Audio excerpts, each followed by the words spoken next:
สวัสดีครับสวัสดียามเที่ยงตอนนี้12:32 นาที12:32 นาทีพบกันตอนนี้นะครับนะวันนี้ก็คงเป็นวันอาทิตย์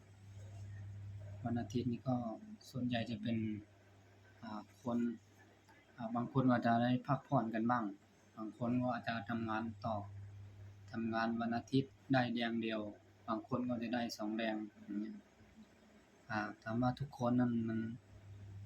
ใน10คนเนี่ยมันอาจจะทำงานอยากจะได้2แรงสักประมาณ3คน4คน4-5คนแค่นั้นเองนะเพราะฉะนั้นคลิปแต่ละวันก็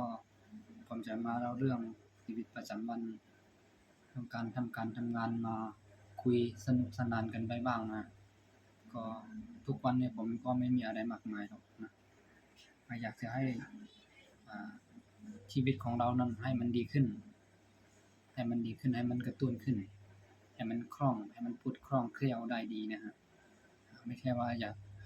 อยากจะมาลงคลิปทุกวันไม่มีอะไรพูดไม่ใช่อย่างนั้นก็อยากจะให้เรามีปรับปรุงความพูดความจาของเราบ้างถ้าเราไม่พูดไม่จาไม่อะไรก็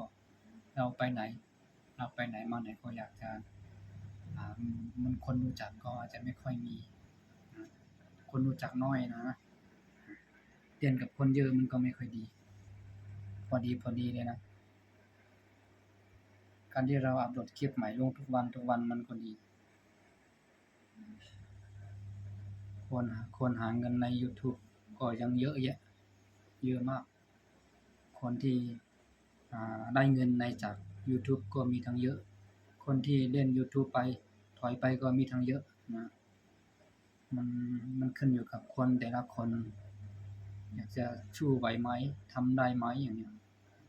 ซึ่งมันก็ไม่ได้ยากมากนะฮะยากนี่มันคำว่ายากนี่มันก็ยากทุกคนนั่นแหละนะใครก็จะไม่อยากจะมา